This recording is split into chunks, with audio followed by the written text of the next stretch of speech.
Good evening. We continue with our book, The Warrior Queens. We are in chapter 4 on page 51. I continue.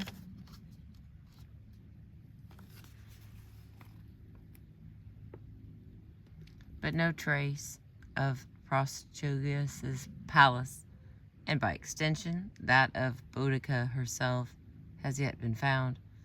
The most likely area for such a discovery is around Thetford. Excavations in the early 1980s at Gallows Hill near Thetford raised hopes, before the absence of all domestic detritus inevitable on the site of a palace dashed them again. The Thetford site is now thought to be some form of temple. In the absence of a reliable finding, it is not only the particular situation of Boudica's palace which remains in doubt, but also, more generally, the pre-Roman tribal center of the ICENI. When the Roman soldiers were asked to take part in the Claudian invasion of 43, they waxed indignant. This was asking them to carry on a campaign outside the limits of the known world. It was actually true that the world they encountered within Britain both looked and was very different from their own. Thatched, round houses, in contrast to the Roman houses of brick and tile. The lives of Celtic women were also very different from those of the Roman ladies, who increasingly accompanied the occupying troops, while the notion of actual Celtic matriarchy has been dismissed.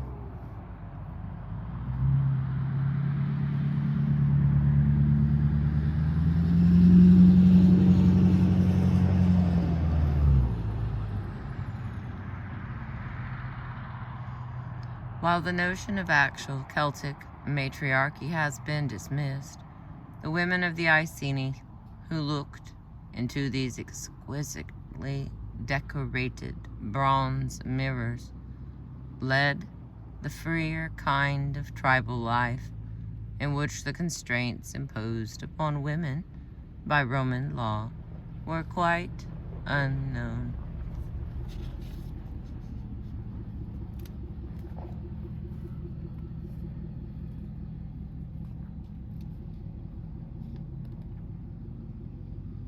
A Roman female having no rights at law herself was from birth to death the property of her male relations.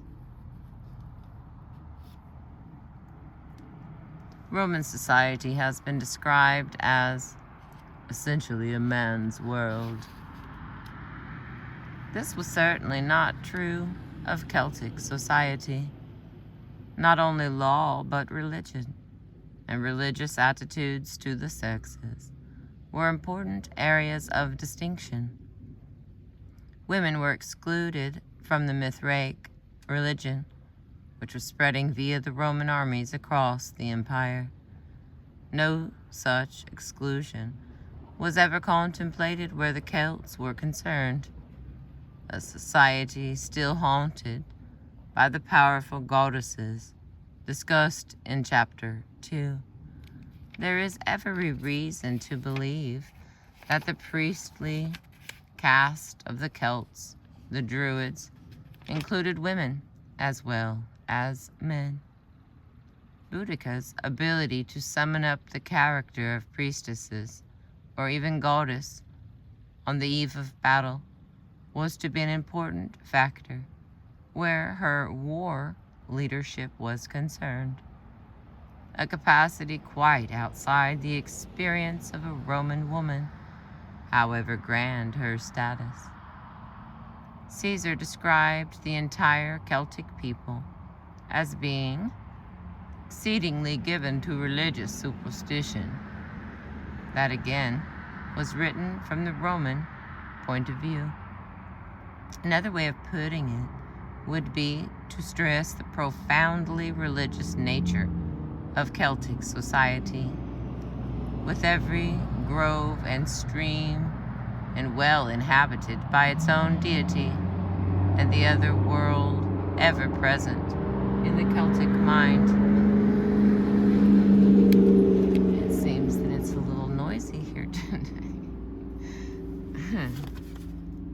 This time of day, it's a little noisy. Okay, I forgot to warn you you're going on a spin there. Alright, let's see what I can do in between vehicles here. I like it to be authentic and real feeling. It's feeling a little too real for me. I'm used to in the morning when it's quiet. Like over here, it's very noisy. Alright, what the heck was I doing?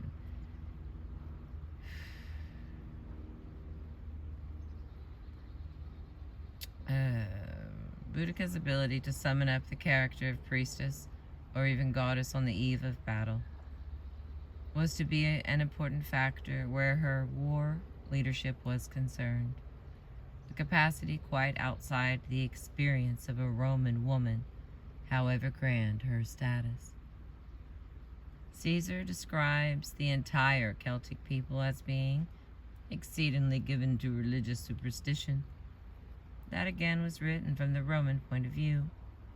Another way of putting it would be to stress the profoundly religious nature of Celtic society, with every grove and stream and well inhabited by its own deity, and the other world ever present in the Celtic mind. In particular, the human head in every form, from ornamental depiction to the skull of the enemy, has been described as being as central to the Celtic religion as the sign of the cross, referring to the central act of the crucifixion in Christian contexts. To the Celts, the head was literally the Godhead, the symbol of divinity, or the center of the human soul.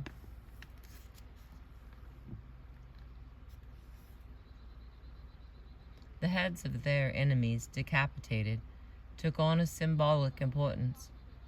Livy wrote of the Gallic horsemen, with heads hanging at their horses' breast, or fixed on with their lances, and singing their customary song of triumph. According to Strabo, the heads of enemies of high repute were then embalmed in cedar oil and exhibited to strangers, even if an equal weight of gold was offered to ransom them. The Celts would refuse. It is clear from this alone that the Celts' preoccupation with the head cannot be equated, for example, with the medieval display of executed criminals' heads and limbs. It was nominis, not admonitory in origin. To the Romans, however, the zest with which Celts exhibited these severed treasures was not so much symbolic as revolting.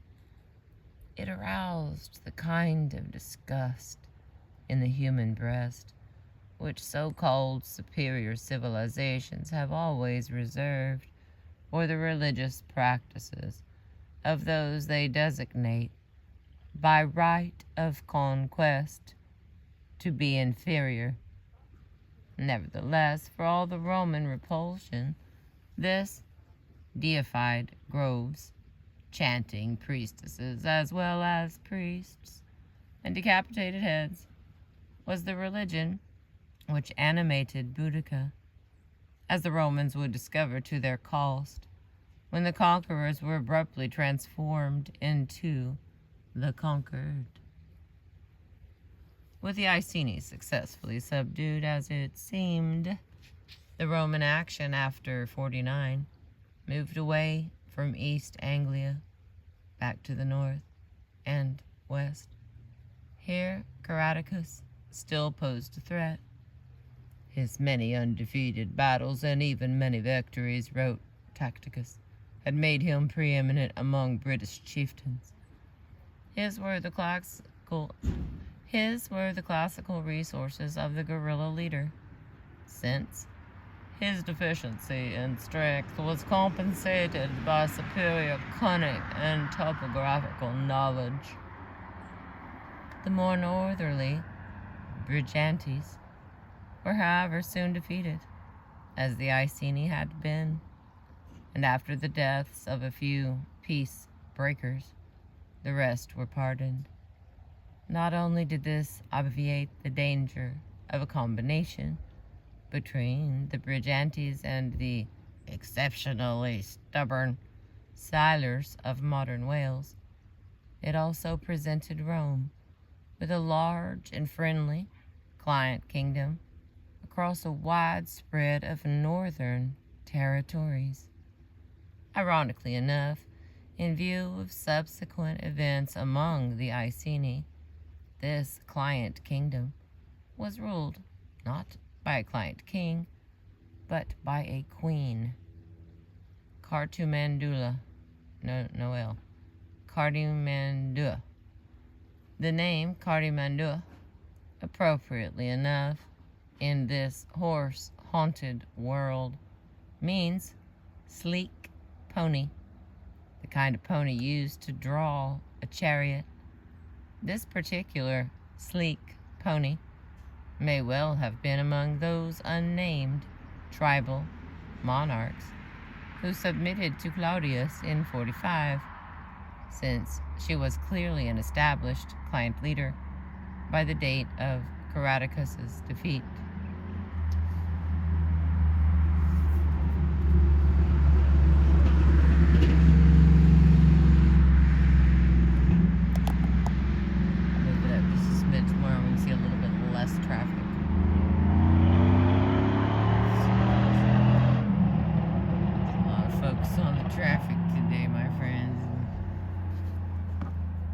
Worst case scenario, I'll read it again. Okay, my loves. Here we go.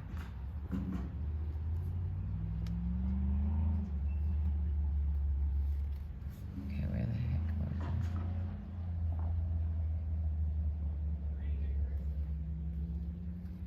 Even Caradocus could not hold out forever against the Roman legions. Vanquished at last in 51, he fled north to Cartumanda, the Brigantes, or else was captured by the Queen's trick. There are two different accounts. But the defeated have no refuge, wrote Tacitus. He might have added, when the refuge is under Roman protection. Caradocus was duly handed over by Queen Cartumandua, bound hand and foot, in order to appear as the centerpiece of Claudius's triumph at Rome. The client queen had thus successfully furnished what was needed by the Romans.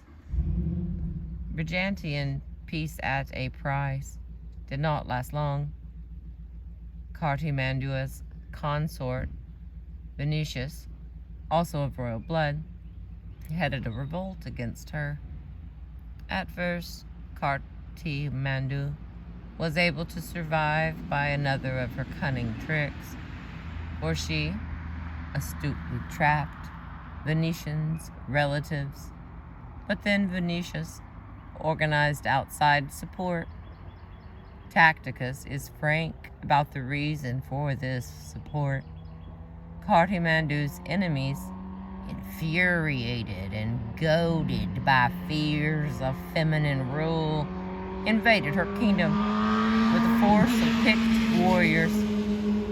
Rome was obliged to come to her support, and it was with Rome's help that Cartumandua was able to remain upon her client throne.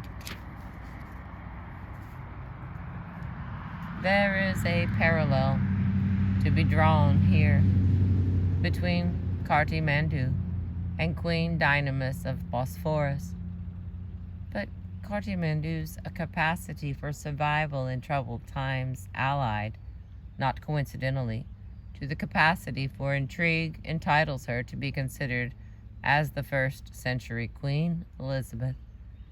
If Boudica's dramatic end qualifies her, perhaps, to be its Mary, Queen of Scots. It is evident that whatever the Brigantian nobles may have felt, the Romans had no objection to humiliating feminine rule, so long as it suited their particular brand of power politics. The next stage of Cartimandu's story was, however, closer to that of Cleopatra and Dynamis's. Some 9 years after Boudica's rebellion, Cartimandu exercised what she clearly thought to be a queen's right to change her mind, and acquired a new consort. She swapped the semi-royal Venutius for his armor-bearer Volcatus. There we go. Queen part of the law. To be the queen's right to change her mind and acquired a new consort, she swapped the semi-royal Venutius for his armor-bearer Volcatus. Tacticus, implicitly making the queen part of the voracity syndrome, presented this as being due to lust, libido reginae, but it has been suggested that Cartimandu may actually have lusted after something very different: political support against Venutius. Once again, Cartimandu was rescued by her Roman allies. Although this time she did not survive on the throne itself, but was peacefully retired in favor of the de facto rule of Venutius. Oh, so pretty. It had been a long reign, and the extent of her territories and the power she wielded, Cartimandu can be compared to that celebrated southern client king Cogdibunus, builder of Fishbourne Palace near Chichester. It is interesting, therefore, that Tacitus feels obliged to reflect on Cartimandu's libido and to treat the episode as a moral issue. I.A. Richmond pointed out the irony of this in a lecture to Somerville College in 1953, then as now an all-female institution. When the matrimonial experiments of the Julio-Claudian house and senatorial families in general are recalled. Furthermore, the subsequent popular reputation of Cartimandu, obeying that rule which links sexuality to the warrior queen, where possible, has concentrated on her adulterous aspect. Ubaldini, in the History of Illustrious Women, presented to Queen Elizabeth I, referred to Cartimandu in this fashion: she was a warlike woman, and her way of acting was an example to the women of her country of how to be licentious, even if they were not born princesses.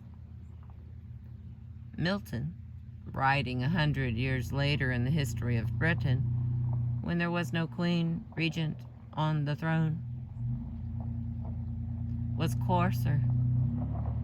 Katmandu's military action was described as a rebellion of an adulteress against her husband. Her subjects were praised for siding with Venutius, since they thus displayed their detestation of so foul a fact, the adultery. At the same time, they rid themselves of the uncomeliness of their subjection to the monarchy of a woman. This is to anticipate the contemporary relevance of Kathmandu's lofty position and long reign with regard to Boudica's is of a different nature. Tacitus described female leadership as something known among the Britons, as opposed to the Romans, for example, where of course it was not. They make no. Okay, wait a minute. I'm gonna try. I keep feeling like because of this book, I wish I'd taken some Latin, and I might need to get a little like app and take some Latin. Oh Lord. Okay, where it was not Nicu enium sexum in imperili noel imperi discernment. They make no distinction of sex in their appointment of commanders. Although no other names of reigning queens are known beyond those of the celebrated duo Cartimandu and Boudica, these constitute 1/3 of the total of all the known names of sovereign chieftains. When King Prasutagus of the Iceni died in about AD 60, there was an establishment, client-queen presiding over the vast Brigatanian territories.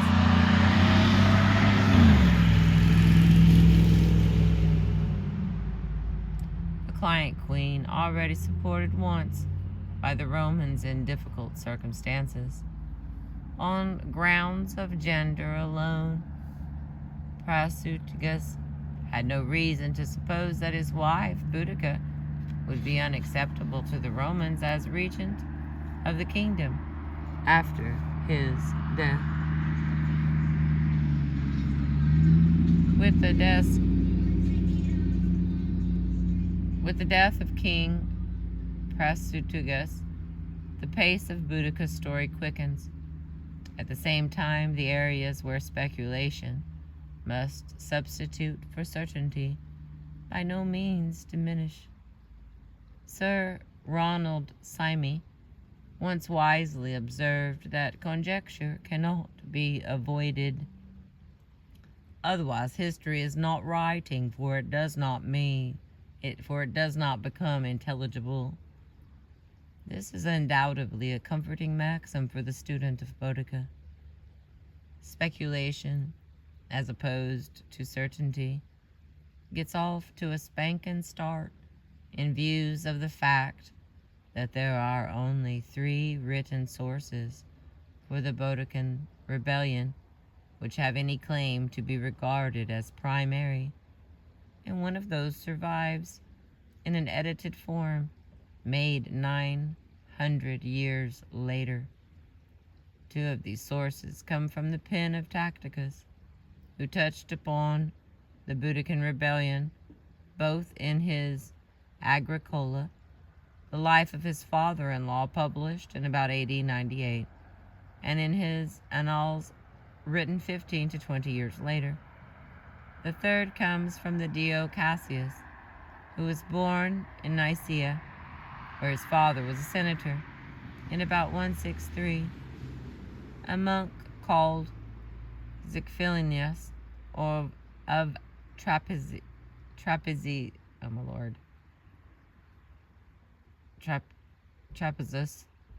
produced epitomes of his work, selections for public readings which included his passage about Boudica in the second half of the 11th century.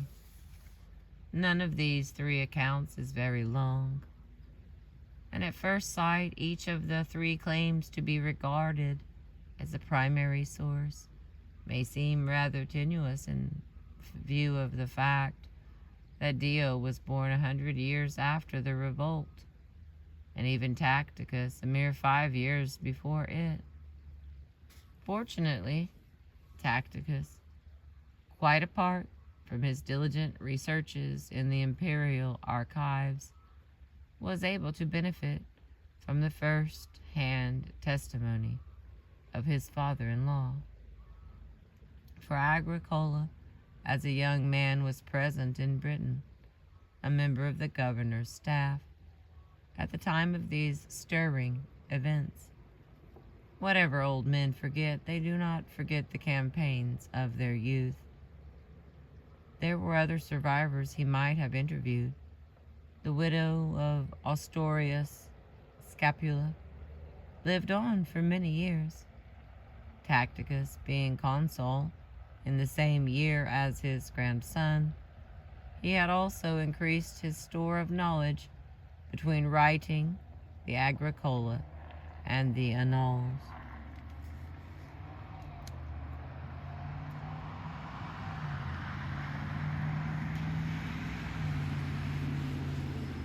Dio's claim is based more modestly on the fact that although there are traces of his having read Tacticus's account, he does not simply reproduce it.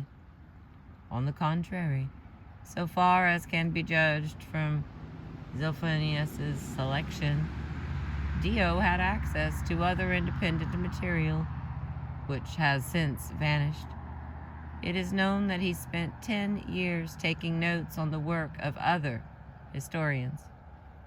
Mercifully, this paucity of written sources concerning the Boudicca episode is counteracted by the burgeoning discoveries of archaeology. Since the Second World War, new methods of plowing, and above all the development of aerial reconnaissance in course of such pastoral duties as crop spraying, have led to fresh and exciting finds, even if the increasing demands of the American NATO bases upon East Anglian airspace are beginning to act restrictively.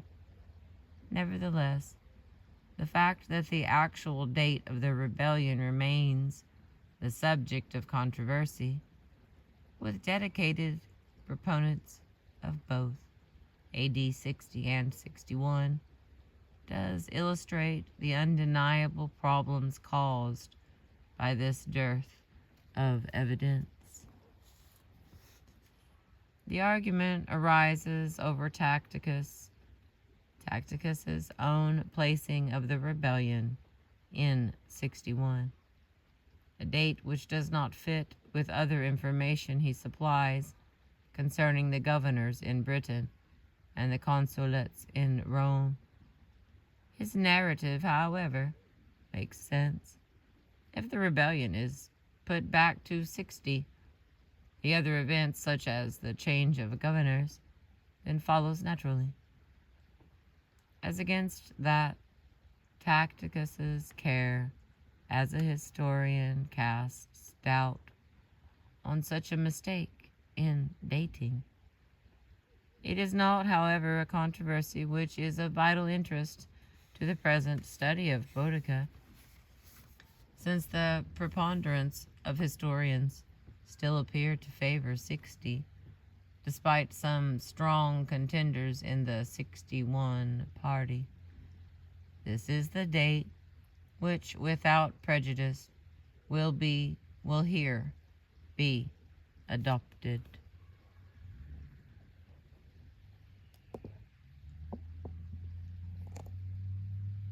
All right, 2 paragraphs left, my friends. Stay with me. At least the tact of King Prasutagus' death is incontrovertible.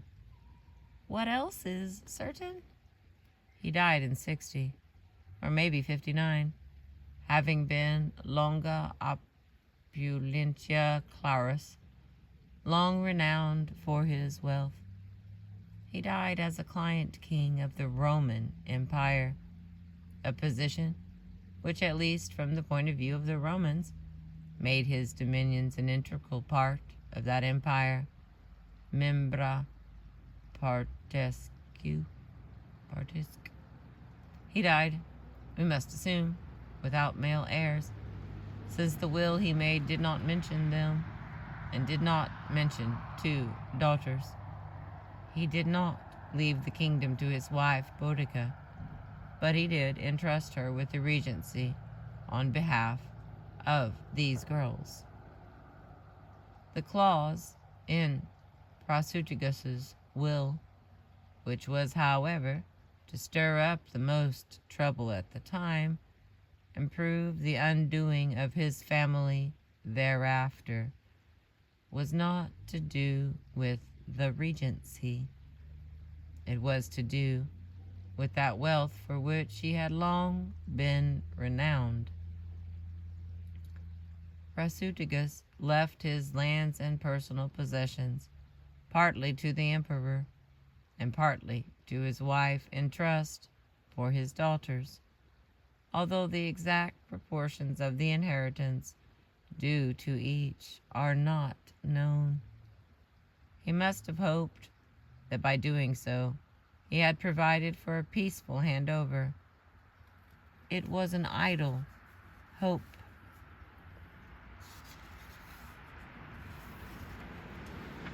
And that is the end of chapter 4 on page 57. Chapter 5 will be ruined by a woman.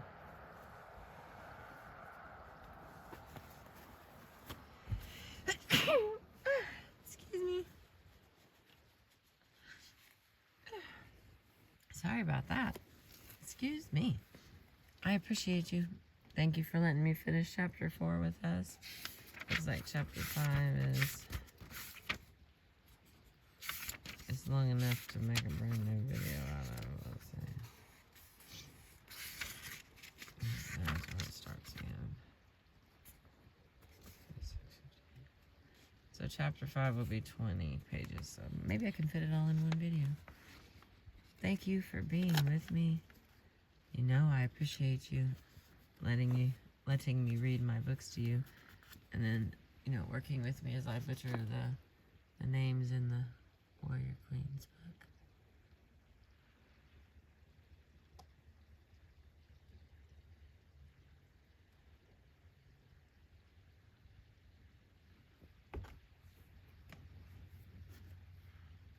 I'll be back tomorrow.